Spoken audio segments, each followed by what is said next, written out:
Hey, welcome to the show. You are listening to the Roosic podcast. We are a roots music podcast based out of Nashville, Tennessee, where we talk to the local music scene and beyond. Today we have Ben Chase. He is an artist, performer, songwriter, originally from Canada, now living here in Nashville. Check it out.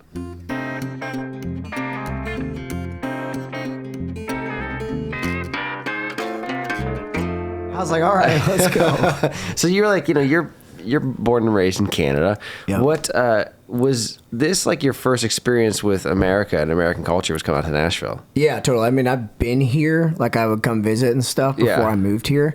Actually, the first time I came down here was like in the middle of the pandemic, and like Canada was about 2 years, basically. Like, so like coming to the South, and then I was like going back into Canada, and I had to literally go into like it was insane, honestly. Like it was like the culture shock. I'll never forget that, of walking down here, not taking your shoes off when you walk into houses, because that's a huge culture shock thing. Like you walk in any door in Canada, your shoes come off. So happens in my family house. You know what I mean? Like, guys, come on, stop being savages here. Yeah. So that was the first culture shock. Was like, and then I was here from September to December. I went home for Christmas, and then I had to go to a quarantine location in a hotel that was like paid for by the government for 10 days before I could even. And like down here, we're just walking into bars and partying, and then it was like, okay, you got to go to this hotel for 10 days before you can see any of your family. Yeah, so that was a like wild time for it was interesting to see how different places handled that, because like my family's from California, and here, like, I started the pandemic, I was living here, and like I feel like it wasn't that big of a deal here. Like half the people were wearing masks, half the people were like, oh, whatever. And I remember I went home to California to visit my family, and it was like the fucking apocalypse was happening, and I was like, whoa. It's also weird how this was 5 years ago, like 6 years ago now, I guess, but like it's wild how much it seems like everyone's kind of like pigeonholed that in their mind of like, oh yeah, that did happen. Yeah. And that's all we got to talk about. But no, it's the first experience I've had to like American culture, even like growing up on the island where I'm from. Like when I left the island, and I'm not saying everybody on the island, but just maybe just the way I was raised or my family culture, like I didn't even know what guacamole was when I left the island. So I moved from Prince Edward Island, where I'm from, to Alberta, which is, north of Montana, out west, when I was 18 till I was about 21 to pursue music before I could come down here and actually like be old enough to go to the bars and network and do everything. So I went to Alberta, and that's where I started like getting cultured on like city stuff, like guacamole. And I remember I was out for breakfast with this girl I was dating back then, and her sister's like, "You want to get some eggs, Benny?" And I was like, "Yeah, sure, I'd like some eggs." And I was like, she looked at me funny, and it was like, they meant eggs Benny, like, and I thought they were saying Benny, like calling me Benny, and so many stuff I'd never heard of. That's hilarious. And so that did prep me for Nashville, like for like getting ready to live in a big city. Yeah. But now I'm such a city guy. Like I love being in a city. That's something I'm so curious about too, because like in America, I think it's a lot easier for people to wrap their, and this could just be my perception of things, but I think it's easier for people to understand the variety of culture in America, just because we're 50 different states. We're 50 different countries, essentially, just in terms of culture and the way that we all... But I think Canada is so interesting because I imagine it's much the same way there. I imagine that there is quite a swath of different kind of culture there, too. But for most Americans, it's like, oh, there's Canada up there. You know what I mean? It's all kind of like one thing. So, like, even just getting to experience that for you, kind of getting out of your little pocket of life, I imagine it's quite varied up there. Yeah, it is. There's like definitely, it's very similar down here, which you just, again, like people down here, I meet somebody down here, they're like, oh, do you know this person? I'm like, man, Canada's bigger than America. Yes, we have like only 40 million people, but like from here to home is like a 26-hour drive for me. Where I used to live in Canada was like a 54-hour drive. That's crazy. I've done that drive like 10 times. It's not a nice drive across Canada. Canada's awesome, but it's just like such a long, it's so huge. People don't realize that, right? But like where I grew up, very laid back, like small town culture, very friendly. I really get that in Tennessee, you know, the East Coast, everyone's super friendly. There's like all these trends on the internet of like people just calling random East Coasters, like just calling up, be like, hey, how are you, Barb? And then like, I'm good, how are you? And they're just like the nice, very friendly, loving people out there. And then where I moved to Alberta is like the Texas. It's like very oil field, you know, country boys. Like it's awesome, but it's very very different Texas vibes compared to like the island, which is laid back and friendly. So it's kind of like same thing, like different parts of the, you know, BC is very like California vibes, like very like all mountains and it's crazy. There's actually. What kind of music were you exposed to as a young person out there? Like I mean, we're kind of also of an interesting generation where we kind of get everything. You know what I mean? Like we're kind of the last. We're like, in a way, we're almost like the last chopper out of Nam, but like not really, because we still got exposed to all, like, you know, we have the internet. So, but like for you guys growing up, what was out there kind of in the culture as a young person? So country music is, you know, one of the main genres, but then also like pop music, you know, there's so many acts that come out of Canada, like The Weeknd, Justin Bieber, Drake, that are all like Canadians that are huge, like across the whole world. Some of the top streaming artists. I had no idea Drake was Canadian. Yeah, Drake's like the king of Toronto, man. That guy's like, he's like, you know, everybody in Toronto wants to be friends, or you know, everybody's partied at Drake's house. Like that's just like the big thing in Toronto. But like a lot of these guys are just, you know, Canadian based. So obviously that was pretty exposed. Where I'm from, it was a lot of trad music, so like traditional music, so like very like a lot of Celtic influences, because we're just across the pond from Ireland, right? So there's like this legendary band called like Great Big Sea, and some legendary like artists like the Rankin Family, and all these people like you would listen to, you'd be like, wow, it sounds like Irish music or Ireland music. It's just like with our own little East Coast Canadian take on it. So that was very popular, and then country music was really popular there too, because the country, I mean, it's the second biggest country market in Canada, so it's like a lot of people in the country music industry down here know like Canada is like another Texas, right? You know how you guys down here would know like there's Texas country and then there's Nashville country, which is like more mainstream. Texas is its own little pocket. Well, Canada's like its own little pocket, but it's like a whole other industry. Like the Canadian radio only play Canadian artists, and that's fascinating. They do play American artists, but like there's like, I think it's like 40% now that they have to play that are Canadian. So like, so they actually have like hard numbers that they have to hit. Oh yeah, to be, you know, to get their funding and stuff, which is great. It's great for, you know, our own artists and support, and festivals always have Canadian artists. But like, there's guys, I won't say any names, but there's guys that like in America, like you would ask their names and people would be like, who? But like in Canada, like they're selling like 5,000-10,000 tickets, like winning male artist of the year and everything up there. But because, you know, they get all the playlists and radio sports, it's crazy, but it's its own little market. And it's really, you know, efficient if you know how to use it the right way. Are there folks down here in the Nashville scene, and this just shows my ignorance, but are there folks down here in the Nashville scene that write specifically for that Canadian country market? Oh yeah. Yeah, and there's like its home, like, I mean, we all know each other down here. Yeah, that's a whole ecosystem. We all know each other. When a new Canadian moves to town, they get like introduced. A couple years ago, we were having like a Canadian Thanksgiving party, which is wild because ours is a different day. And like all the Nashville Canadians, I think there's like 100 like plus Canadian Nashville people who live here. So like we all know each other. It's like its own system. Obviously, we all branch out. We're all here to, you know, do more of the international thing and know more people in America and work. And I get so excited when I get offers to play shows in America. Like it's just cool to like travel and see more states, you know. And that's been a fun journey about like moving here, especially like the last year and stuff. Yeah, how much of the states have you gotten to see at this point? Like in terms of like sections of the U.S. that you've gotten a chance to see. So I've only been to a couple states, which is wild. Like I've driven up to Michigan, so I've like driven through. But we're playing in I've been to Chicago. We're playing in Illinois at the end of the March. I've been down to Florida, like Tampa and Fort Lauderdale areas. I played in Vegas, so Vegas I've seen. That's awesome. I've been to Texas. I was in Texas for about one day just for a CMA event or awards event.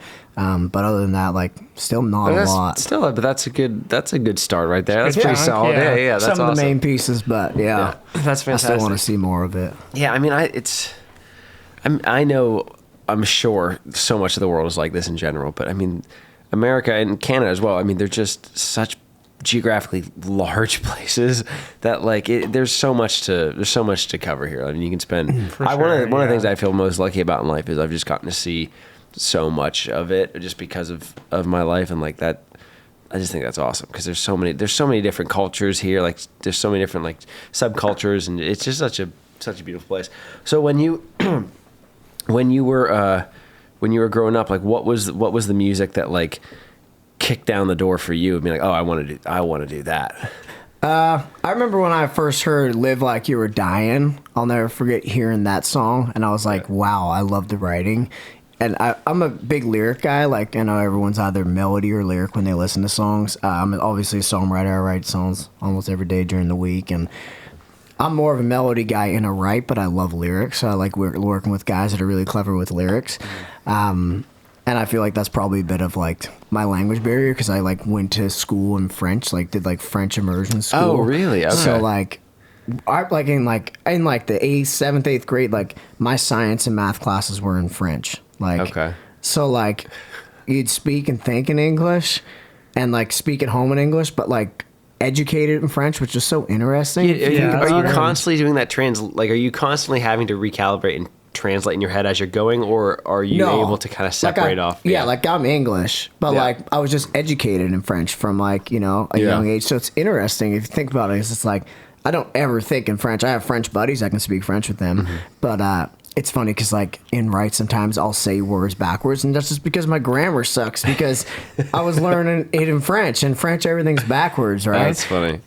So no, I'm 100% an English dude, but I can speak French, but so that's a nice asset. But like in writes a lot of times I end up being the melody guy because they're like, oh, you're saying these words backwards, they don't make sense, they're totally wrong, man. And I'm like, shoot. And it's not even because I can't speak English. Just tell us what note to play. It's like I'll put like had they instead of they had, like just ways you say things that like in French a lot of things are said backwards, which is funny. And then but it's just like, again, maybe not the greatest educated. I was always that's music, school is important, but music is importanter. Yeah, for sure. Yeah, that's how all of us feel. You know what I mean? Like, for those of us who went to who decided to do this with their life or went to music school, it's I can relate. Importanter. His guitar, was that your first instrument? That was your first kind of introduction to an instrument, was guitar? Yeah, I started playing guitar, and then I did like my school, I did like theory and bass, and so I'd play bass too. But yeah, I play guitar and dabble in a little bit of everything. But started playing guitar during the snowstorm in Canada because we would get days off school. So be like, yep, no school for like 3 days. So my mom taught me how to play guitar in a snowstorm, and then it's been that's awesome written in the stars since. That's so great. What so you kind of have your own world of country music that you work in, like you call it like island country or how did you kind of get to that place with country music? How did you find this is the world I want to be specifically working in? I wouldn't say it's so much like island country. I'd say it's more like coastal country. That's a great way to put it. Yeah, that's a great way to put it. Yeah. And I feel like it took me to grow into, being in my mid and later now, and I'm starting to get, it's scary to say, into my later 20s. But I feel like growing up as an artist, I was just like always trying to figure out who I was. And then when I started writing songs, like, it's not every song's about beaches and bikinis and boats. It's like, I just feel like I can write the most about where I'm from, and that's what I resonate with. Like, the island I grew up on, like, no joke, we could leave my mother's house and we could drive probably like 3 minutes down the road and we'd be on the east-facing end of the island, and you could drive about 15 minutes and you'd be on the west-facing end of the island. So, like, you could see the sunset on one side and the sunrise on the other. That's amazing. Within, like, a 20-minute drive from side to side. So, like, that's just growing up in that environment, like, I just feel like that was, And then moving to Tennessee, I took a big love for Kenny Chesney and his music. And, like, obviously he's a Tennessee boy. So, like, I was exposed to him growing up, but then really, like, digging into songwriting. It's like, not every Kenny Chesney song is about beaches. Like, he's got great artist things. But I feel like I just kind of, like, learned how to express a lot of things, And so I feel like it's just more of, like, a coastal, like, just good vibes, And I feel like, too, like, it's one of those things, it almost seems backwards. But, like, a lot of times I feel like a lot of folks, they have a hard time kind of pigeonholing themselves or nailing themselves down and thinking like, I want to just be able to create whatever I want. I don't want to box myself in. And it's like, I in theory, I totally understand that desire and respect that. But I think in practice, you kind of, in a way, you have to sort of siphon yourself off in a way and say, okay, this is the sandbox I'm playing in. And not to say that you just have to master that one sandbox and that's it. But I think knowing where the edges are kind of give you the freedom to step out and try things. And so like when folks like yourself can kind of work in a particular world and get really comfortable in that, I think that's such a huge benefit to your creativity. Like I think a lot of people look at it backwards. They can think of that as being like a hindrance to one's creativity. When I think in actuality, like that allows you to exercise that creative muscle in a way that, the world's my oyster. You just don't really get to do that. I think it's harder to find like direction that way, Oh, for sure. If you kind of have a defined thing of like, this is what I do, I think it's much easier to. Yeah. Yeah. And that's, that was a big like learning curve for me to get to like where I'm going with my music moving forward, like moving to town, like sitting, meeting people and working with people and being like, what's unique about you? Mm-hmm. And then what's everybody like? You're from an island. There's not a lot of country artists that are from an island. So like, respect to like other team members in the past, like they busted their butt for me and tried, and I still like, praise them for trying, and maybe it wasn't what worked, but like, oh, we're gonna make you this Florida beach kid. You're gonna wear this haircut and like, and like all these beachy stuff, and like, all that this person was trying to do is get success so we could both win. So respect, but it wasn't authentic. It wasn't who I am. Mm-hmm. And so like, but I had to go outside of my box and start exploring that world. Mm-hmm. And now because of going down that lane, I'm starting to find out like, yeah, but if you want to go to my island, you won't see one person wearing no resort shirts or wearing like haircuts. Everybody's like an old boy getting off a lobster boat. And I've just like really enjoyed like now like going back to my roots a bit with this vibe of music and bringing like my live show there and trying to like give people a piece of home every time I step on stage. So like you have to go outside the box just to find where you are. But it was like when I grew up, it was like I was singing like "Climb Up in My Truck, Girl" and all these songs and like trying to like, and they all had commercial success. I was trying to sound commercial, but then it's like, are you a singer or are you an artist? And I'm like. And it's funny that you always wind up at home. It's like the pieces of home that I'm going to be carrying with me, especially into this new music. I've taken about a year and a half to really make a lot of changes in my career, my life. And but like I've never really got to fully express who I am. So we're just in the studio this week, and like my producer and I are so excited about like he's like, this finally sounds like you. Like since I've known you, I've never felt that yet because we were always chasing again, like just the old team. We were just like chasing something that I wasn't.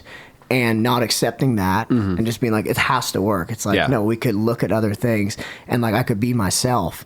Yeah. So being myself, I feel so comfortable in my shoes and writing and doing content. Like, there's so much put on artists these days. Like, oh my God, it's crazy. You gotta go on social media and do all this content. Well, if you don't feel like yourself, you're not going to want to do content. So like the fact that I feel like myself is just like, yeah, it feels makes like it easy. 1,000 pounds comes off my shoulders. That's so nice. Yeah, because you put out your album. Your first album came out in 2023. That was then. This was now, or this is now. This now. Yeah.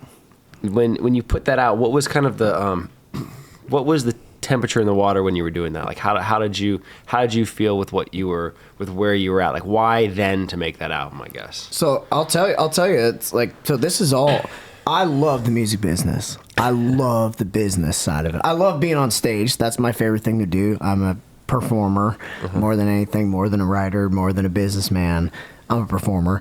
But I love the music business, and I've always, been on my own, working this thing and trying to come up with marketing ideas and all this. And in 2019, I released the first single off the record, so it was a 4-year period till because I didn't know I was putting out the first single of the record. I put out my first single, the whole like island and East Coast got behind it, and then it did very, very well. It was like number one on the iTunes charts, which was like a pretty big deal at the time.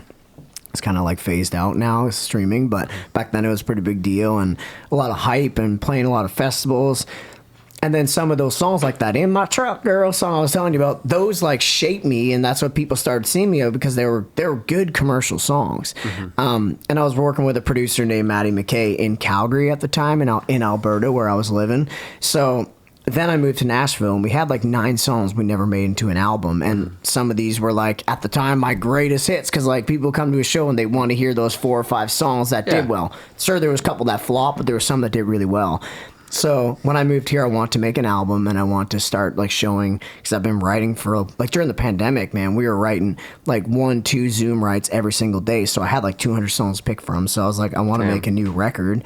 Came down here, I got ready, I found a producer. We recorded, I think, 10 more songs. So if you listen to this album now, if you ever go back and have a listen, you'll my mic cut out, but that's all right. Are you good? My headphones. It's probably just the headphones. Oh shoot! There we go. All right, cool. Sorry. If you go back and listen to this record, you'll notice that it's That Was Then, This Is Now was one of the songs on it. And when I realized that, I was like, okay, I'm gonna put all those first songs that shaped me on this record. So it starts with Side Then, and then the first like 9 songs are all the songs I work with the producer in Calgary when I was younger, and then Side Now was when I moved to Nashville. So there's 2 sides to it. So Side Now was all my Nashville, as I just moved to Nashville. Here's Side Now. This is what I'm going to sound like now. That's a great way to explore that. Cool. That's awesome. So that was all my newer stuff, and then from there, then I eventually, built, and I thought it was going to be like, we toured that album, did my first headline tour, and, had a lot of stuff going on then. I thought that was going to be kind of the launching point, and that's the thing about this industry. You never know what it's going to be, and made a couple wrong decisions along the way. And now I'm just like, you learn so much that I'm like, now, about a year and a half with barely releasing any music or trying to be pushed as this Florida beach kid that I wasn't. And now it's like, okay, now I get to be back home East Coast boy. And I'm just literally right now recording a whole new album. That's of awesome. Like who I am. And that's what's worked before. Yeah. And so I'm excited to finally like get back in the mix the right way. That's super exciting. I think, and I say this, and I'm sure there are exceptions to this rule, obviously, but part of me does like to think that people can kind of smell that disingenuous nature of things sometimes. You know what I mean? I think the stuff that people generally relate to and can have have real connection with is the stuff that is true, and the stuff that comes from that place of honesty. I mean, that can take a lot of forms, but I think crazy people can how relate much to of that. like the smallest things to like a haircut makes you like not like it came across like I'm like, I hate my haircut, and I'd be told like like you have to wear it. And yeah, like, how much? I'm curious. It's just because this is something that I feel like a lot of people don't.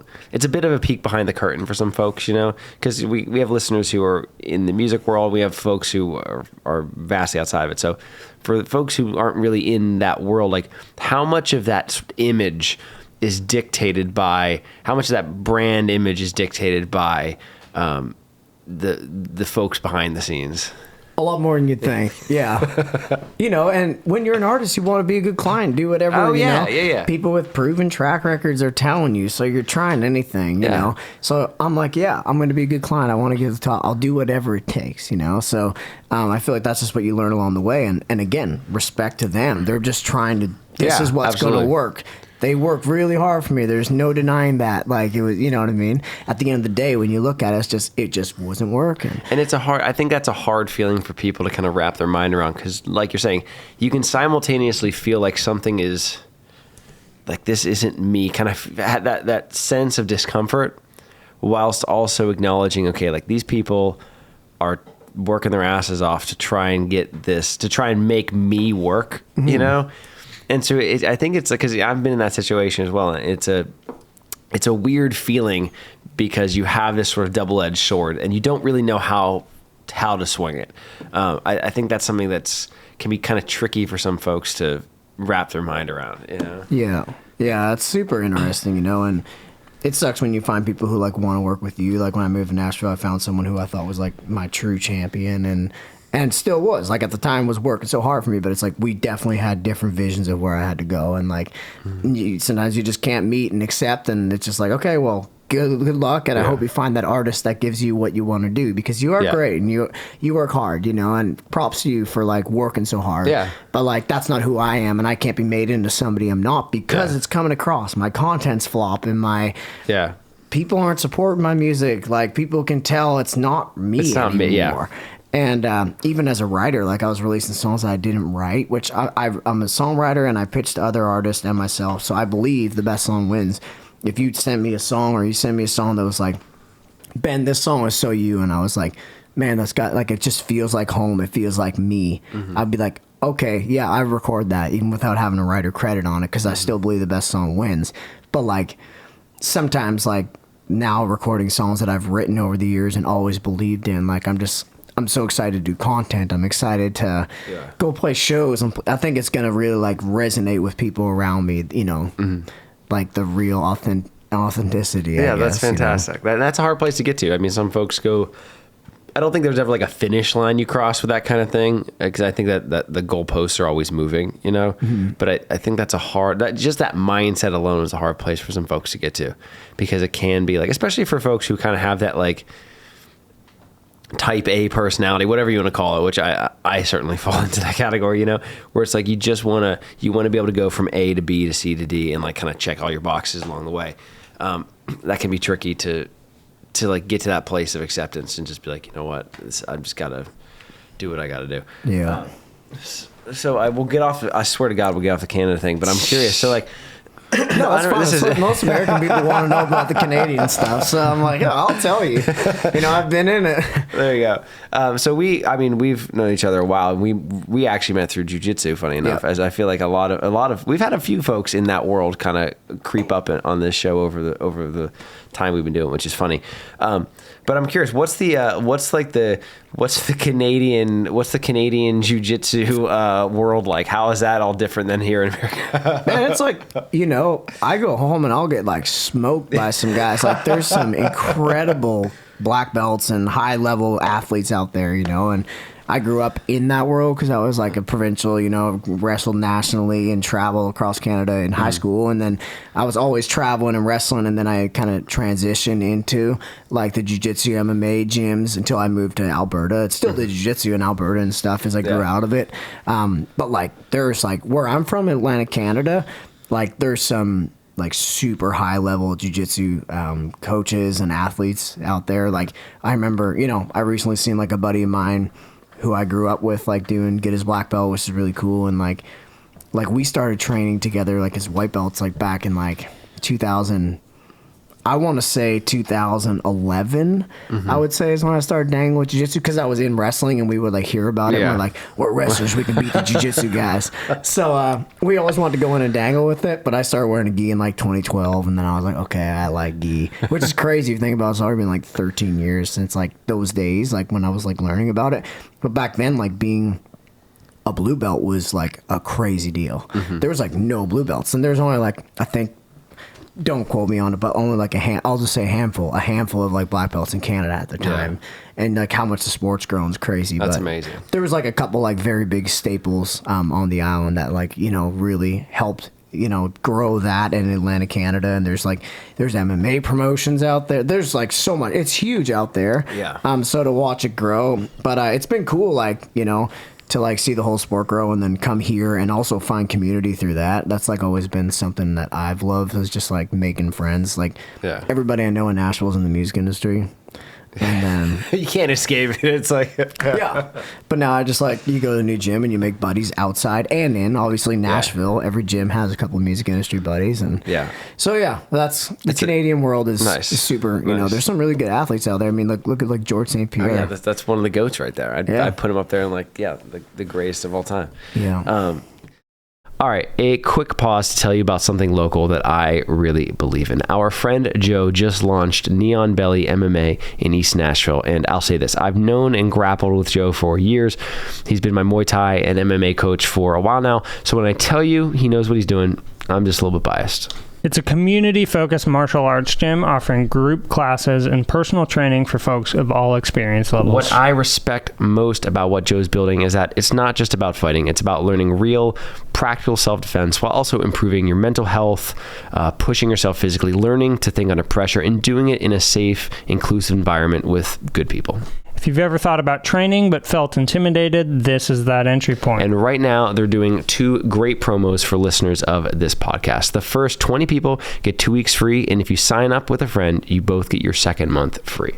Go follow them on Instagram at neon_belly MMA and check out neonbellymma.com. If you're in East Nashville and you've been looking for something that challenges you in the best way, this might be it. All right, back to the show. Yeah, I think it's funny too because to your point, you know, like out here, don't get me wrong, it can be a bit of like a safe haven in the sense that okay, like I'm getting away from all of my insulated music people because God knows that's the only people I hang out with. But it is kind of, it can be a nice reprieve just because you can get some different personalities. But Nashville, it's like Nashville's like unlike anywhere else. It's like, again, like I always say, the guy like bagging my groceries in Publix is probably a better guitar player than me. You know what I mean? Yeah, like it's you crazy. just can't. You never know. But it's so. I kind of love that though. Like I love the. It's like competition isn't even really the right word, but just that I love that the level of skill is so high that it, the cream kind of rises to the top, you know what I mean? And I'm sure like anything, there's obviously exception to that, but it's just, I think it keeps everyone like motivated. It keeps everyone motivated. Yeah, exactly. Like, and some people can like, I think that can like detract. It can really kind of kick some people in the balls and be like, oh shit, like, am I not good enough to do it? But I think once it's a mindset thing. Like if you can if you can hit that reset and just realize like, no, this is just another reason to like woodshed and get better and not allow that to like drag you down. It's such a beautiful thing. Like I just every love time that. I go out, I'm like, fuck, I have to practice. Well, it's true, and that's honestly another big part of. I talked about this a lot throughout my career on stuff like podcasts and stuff, for the reason that like doing individual sport has taught me so much. Yeah. And like growing up as like a competitive wrestler and then moving into jiu-jitsu and stuff has taught me like so much in the music industry. Like if you want, that's why I moved to Nashville. That's why I moved to Alberta. You got to be surrounded by the best. In Alberta, that's kind of was like, to me, to what I seen was like where I need to be to cut my chops. Like I was playing in a band every Thursday, Friday, Saturday night, like different cities, different towns every weekend. But like I was surrounded by really good bands. I had to up my game. Yeah. Move here and I'm like, oh wow, okay, there's a whole nother level of this. I started like, investing thousands a year into vocal lessons and like guitars, spending like, making time to practice. I'm like, I need to level up. It's not like, oh, I'm never going to be that good. It's like, I got to push myself, and it's like, I feel like I learned a lot of that from like sport, Yeah. And, all of those skill sets are transferable. And it's like, I wish that if I could teach my younger self anything, and not that God knows I would have listened, but like, I think that as soon as you kind of crack that code, it does so much. Like once you realize like, oh shit, all of these different skill sets that I'm trying to get better at in life, it's all one and the same. It's how much of a sponge you can be, how much you can be on your own ass to try and improve. Like discipline. Yeah. It's just that self-discipline. And I think that like, that's again, like it's sort of, when I think of it like that, it's hard because you can't wish you could have taught the younger version of you those lessons, because inevitably that's not you. Mm-hmm. But that is something that kind of gnaw at you a little bit. It's like, I wish I would have realized that like all of those things, it's all one and the same. If you can get better at, jiu-jitsu or playing guitar or whatever, it's you're exercising that same muscle. Yeah, 100%. Like, yeah, I seen that when I joined our jiu-jitsu club, when I got back to Nashville, man, like I hadn't trained in like 2 years and I was rusty, but like I knew I used to be super high level. So like, here's me like being I love excelling in certain areas. So like I got back and I'm so competitive. I'm like, I got to stop losing these guys in the gym. So I go and I got a grappling dummy, and then I'd be like, home at like an hour before practice, I'd be like practicing all my moves and then going in and starting to hit them, and then I'd just see like my game like getting back to where it was. But it took me like a couple months to really get it all back. But it was because like for that same reason, I was like, I need to put more time into this, and I was obsessed with not losing. and I don't know why. The thing that I don't understand is I don't know, because that makes absolute sense, and I think most people, if they hear that, that transfers to anything. Yep. But when you talk about music, for whatever reason, music there, and I think this, anything that's sort of in the arts, so to speak, when people hear that, there's always that part of people that want to think that something is just like, well, you either have it or you don't. And I'm sure, like anything in life, we're not all starting from the same starting point, right? But the same thing's, again, it's true. The same thing's true of jiu-jitsu. The same thing's true of insert whatever thing here. But with music, there seems to be this feeling of like, well, you're either good at it or you're not. When in reality, I mean, it's just the same thing. And I don't know why there's that sort of meme in the zeitgeist with music where it's, well, you're either talent, you have the talent to do it or you don't. I feel like a lot of that is just like cope from people who don't want to work hard. Yeah, totally. There's definitely some degree of that. Yeah, for sure. I think that's probably a very succinct way of saying that.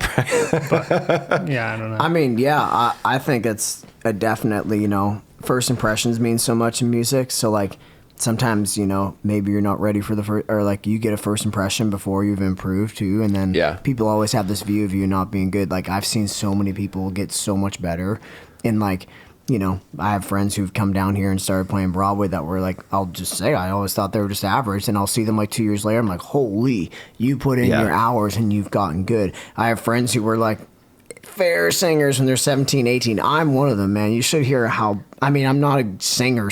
I'm a performer more than I am a singer. But still. But like, if you listen to me singing 10 years ago, you'd be like, wow, that guy's put in time. Mm-hmm. Same as like a lot of these stars right now. You hear them like Ella Langley right now, you see her videos from like 6 years ago, and you hear her sing now, it's like immaculate. Like she's singing so good, her tone, everything, because she was coached and like she grown so much, and you see that like with all this stuff. But I feel like it's all about a lot of first impressions. So if you make the first impression too early, sometimes it's true. Yeah, absolutely. People it's so hard to change someone's opinion of you, know. And I think that's a really interesting point, because in art, I find that the people that I am most influenced and inspired by are the people who are constantly reinventing themselves. Mm-hmm. And most people, I think to your point, most people, first impression says a lot.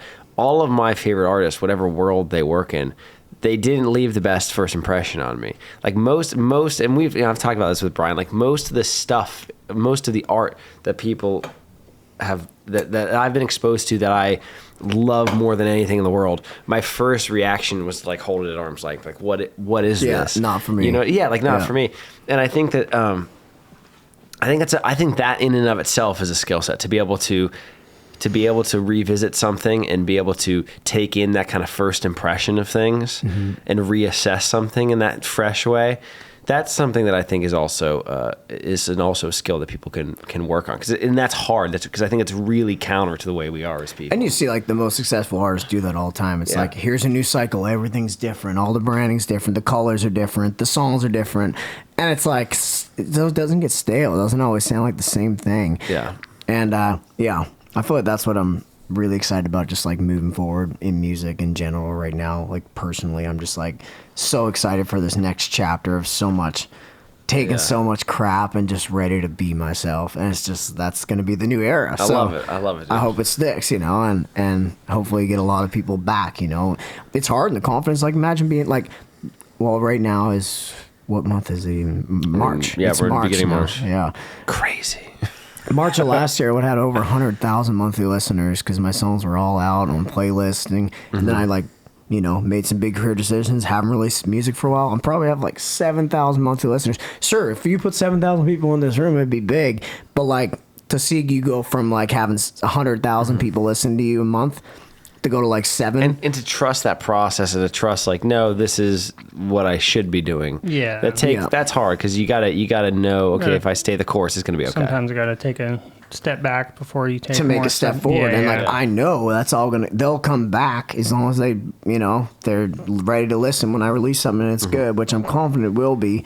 But it's like, that's also hard in the confidence, like reinventing yourself, like going through that right now. It feels like you're like a failure, or like you meet somebody and they're like, oh, like everybody in this town's so obsessed with monthly listeners, even though like I'm proud to say it and I'll say it like publicly, people are so bad to fake their streams, and I've never done that, and that's a big issue in country music right now. That's a big issue in all kinds of music. Yeah. It's like a big thing in town, like, and all these people. We had someone like, recently botting our YouTube channel, trying to get us to pay them to. It's like, come on, guys, what are we doing? But like, that's a big thing going on right now, and I'm like, I've always taken pride of having like real listeners and like going and selling real tickets. Like, my MD and I literally put a whole headline into it together. We're selling like 500 tickets in theaters. And that's awesome. Just to prove like, hey, nothing's botted here. These are actually real listeners.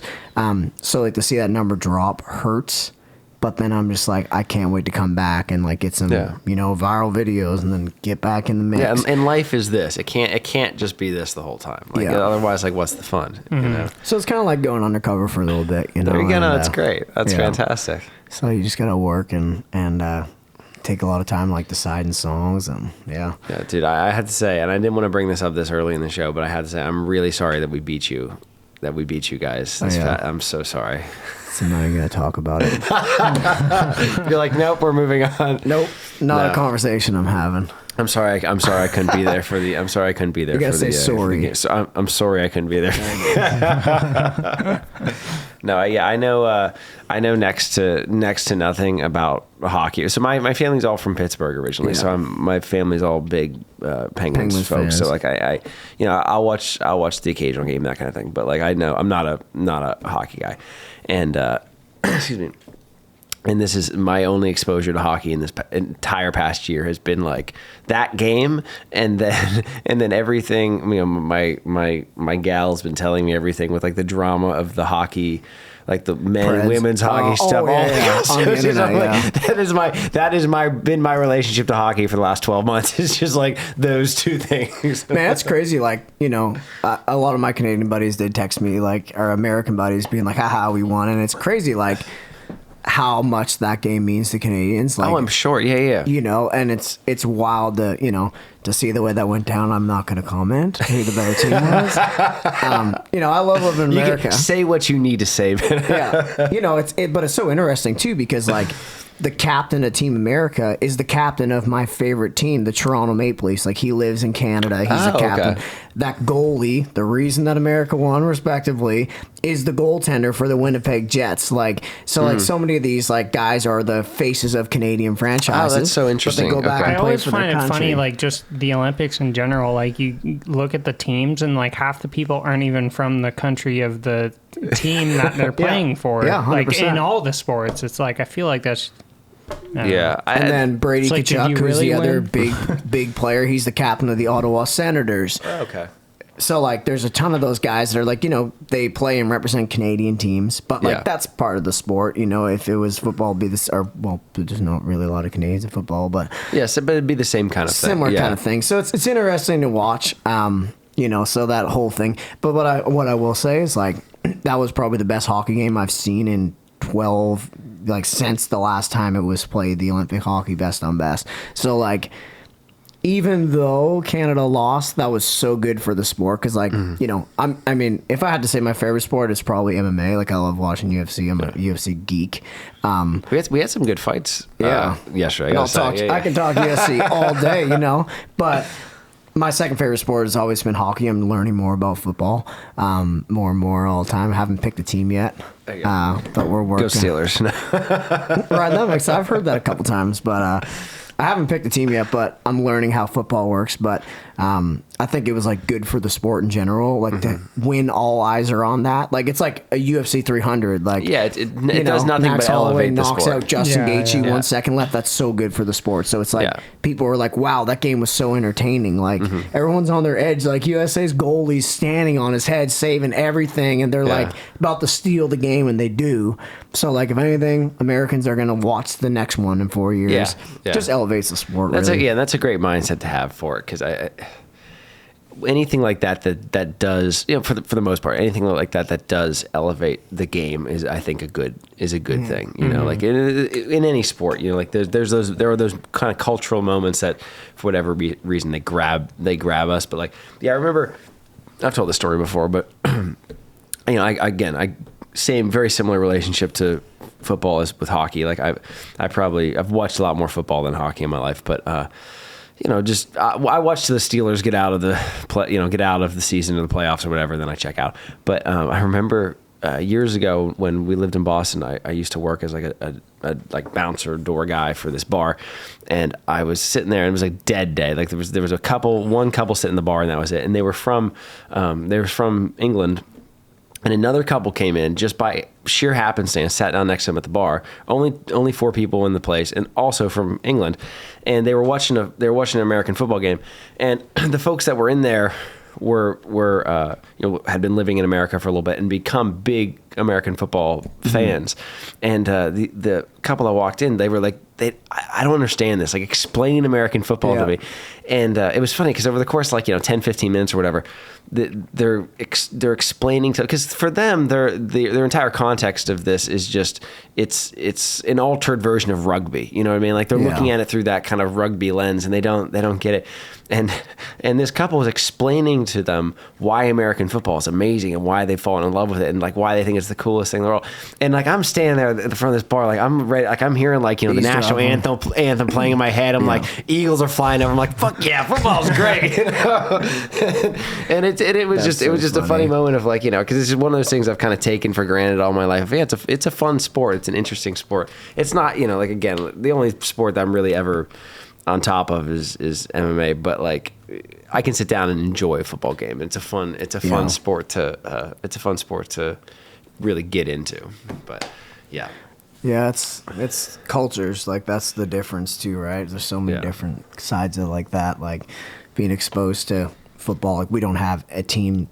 I mean, probably the Patriots would be like the closest team to where I'm from.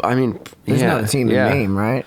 No, I mean, so that would be that would make sense. Right below it. I'm sorry, don't whoever you pick, don't pick the Patriots. Okay, as someone who lived in Boston for like 4 years, don't pick the Patriots. Yeah, but that would be like, we do have the CFL, so like in Alberta and Saskatchewan, like those teams are big.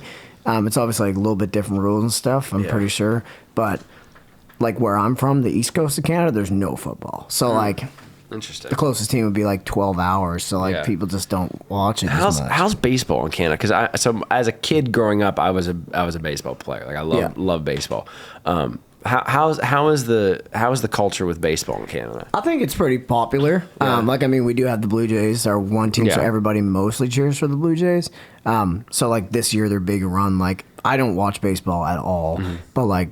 We were tuning in for like that's cool. World Series. Like everybody's like the whole country's behind your team, which is interesting. Yeah, that's a cool dynamic. Most of them, some border town people are like, oh, we cheer for the whatever team you live by. But no, it's interesting. It's not as but hockey's just like the thing. That's the thing. Yeah. It's I always think sports are so. And this is the thing I try to tell people like. Don't get me wrong. This is why this is so silly. This is why I love MMA, right? Because again, I love baseball. I think baseball is a beautiful sport. I could sit here and talk for hours why I think it's just such a. As someone who that's not my world anymore. I haven't seriously watched baseball in 15 years, but I used to be able to tell you all the stats every that was my thing.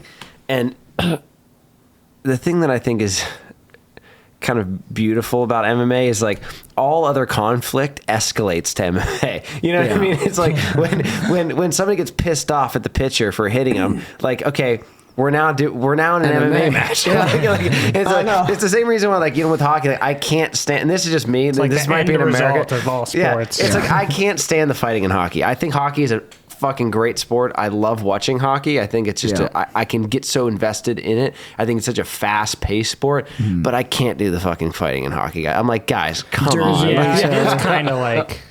Yeah, but they're allowed 5-minute penalty, which is interesting, right? It's the closest thing to it. Like any other sports, you're getting canned from the game, but like, it's just a very interesting cultural thing, I guess, with momentum. Hockey. That's like the big thing, you know. Yeah, like that's why they do fights, like protect your stars. But then, like in hockey, like if you ever play like an NHL video game, if you like.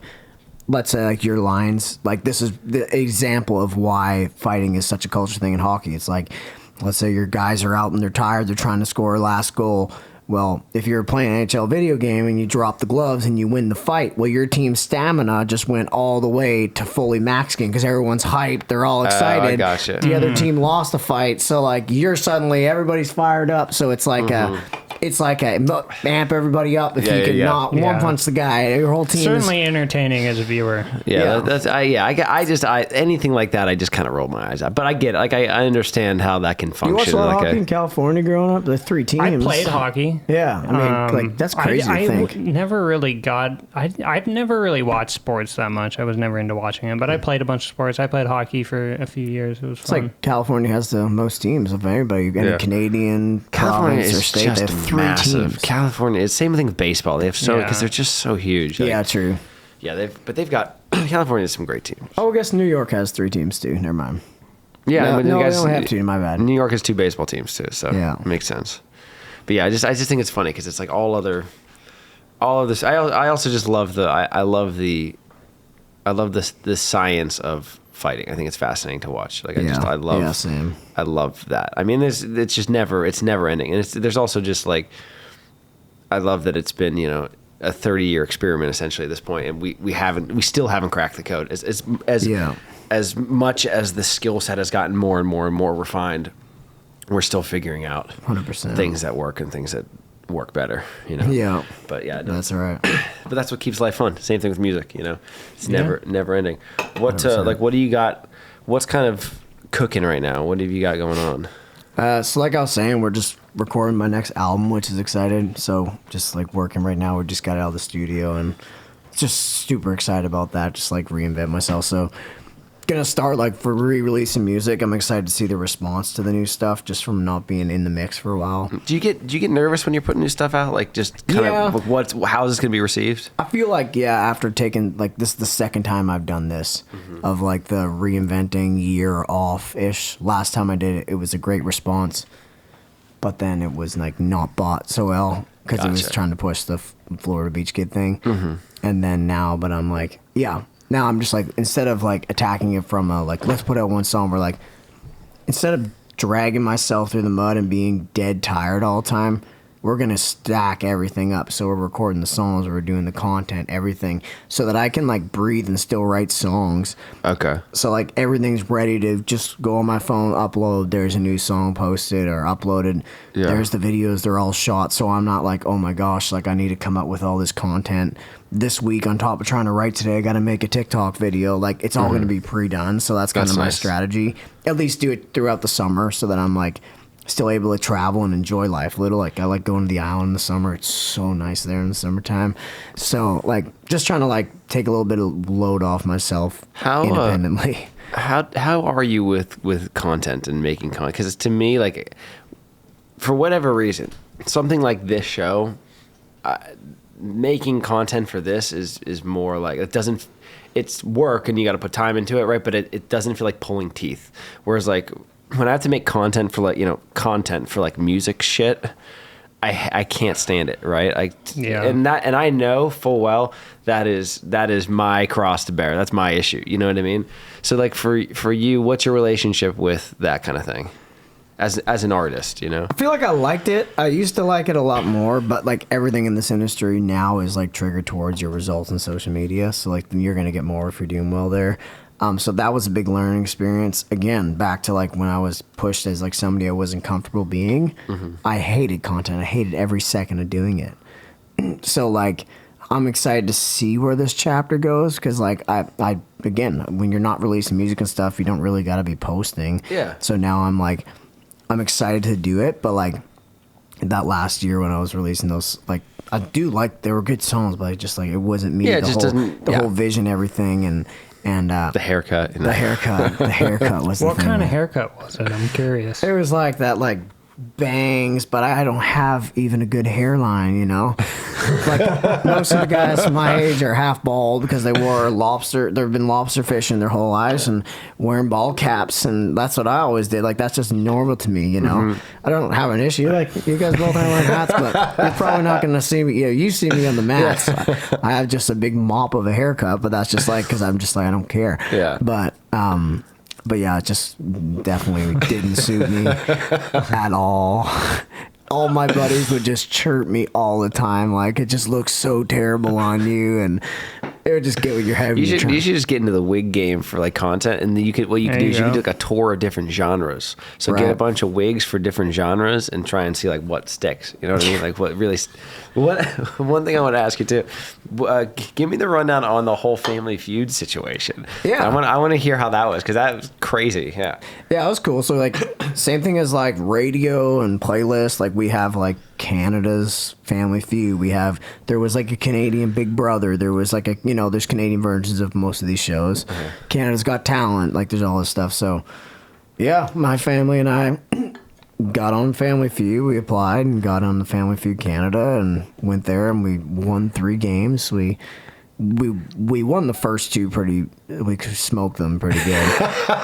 And I feel like we did well for the reason that, again, like we don't overthink because we're so like generic, our family. Again, my mother, I'm trying to think of how it goes. She didn't know she lived in North America. Like she didn't know that. Okay. Like that's just they're just on island time, man. They're just laid back and they don't got to worry in the world. And and I feel like that's partially why we did, because like they're asking 100 people, these questions, and it's like you don't have to overthink the answer. So I think we did really well because we were just like blurbing out the most generic answers. That's the way to play Family Feud. Yeah. And I feel like that's why we did so well. Love it. So we won 2, and then the third one we were getting smoked, and they only had like 270, but they needed 300 to go to Fast Money. Yeah. So it went to sudden death. Okay. And then my sister goes up, and they say, so you guys wouldn't even know this answer, but they said, what's the largest city in Atlantic Canada? Now, Atlantic Canada is the east side, so that's where like Sidney Crosby's from. So like there's a lot of Pittsburgh Penguins fans where I'm from because Crosby's from that area. They're like, he's our own. It's this little bubble of 4 provinces that are like so small that they're kind of like one big province. Okay. So Atlantic Canada, the biggest spot is called Halifax, which is in Nova Scotia. But my sister went up and they had like, I don't know, an aunt or a grandmother or something, like the older lady on the team. It was against her. And the older lady beat my sister and she said Toronto. And everybody, like, one thing about filming Family Feud you don't realize until you film it is like it takes 2.5 hours to film an episode, and it's only 22 minutes on TV. Oh wow! Like they'd be like, you'd answer a question. They need to get all the film angles of you going, good answer, good answer, for about 2 minutes straight. Like there's no stopping. You're just saying good answer, so they can get all the camera angles. So we go up and she hits it and she goes Toronto, which is very obviously the wrong answer, but she just like panicked and she got it first and she goes, and the whole team like on the other side was like, and they barely like showed that on TV. Like it was so much more dramatic in the room because they were smoking us. And all the episodes are filmed the same day. Like so you're in there just banging them out. You win, you go out, change your color. You had to be ready with 3 colors so you can win 3 games. So like we were in there for like 8 hours filming. We're exhausted. Wow. Barely any food because you're just like, you got 10 minutes changeover for the next episode. Studio audience, they got to keep them entertained. So she hit that and it was like, oh my gosh. And then my little sister, I was like, she was about to, there's 2 big cities, but like one is very obviously bigger and I would know that no problem. But for some reason, she still says if she would have hit first, she was ready to say Toronto as well because just the stress of being up there. I'm sure. Yeah. So when the old lady hit it and everyone went, she went, oh, Atlantic Canada. And then she had said Halifax. So then we won the third game, but we didn't win any fast money. But still, that's 3 for 3 right there, man. That's pretty good. That's impressive. I didn't do very good in the fast money. I don't know if you've seen that online, but they asked me like, "What's something in your house filled up with water?" And I said, "Your pool." And they said, "Name one word to describe a teddy bear," and I said, "Teddy."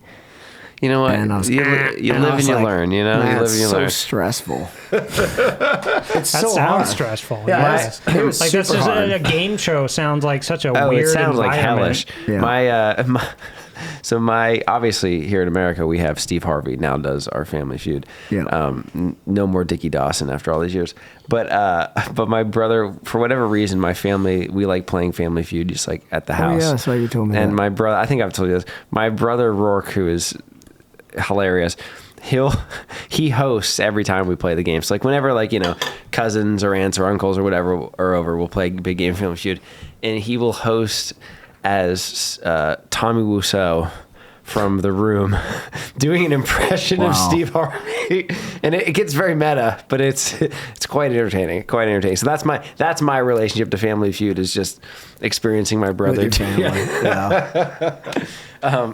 Well, dude, I'm so glad you did this, man. This was a ball. This was so awesome. It was definitely a good hang. This is just always a good excuse to chill and hang with some friends. So thank you so much, man. I'm stoked for the next thing. I'm glad the haircut suits you better, and I'm excited looking for a new hat endorsement in the family knows anybody. Well, thank you so much for doing this, man. This was killer. Hell yeah. That was good. That was great. Got a gig to get to. So can we just nab a few pics real fast before you get out of here?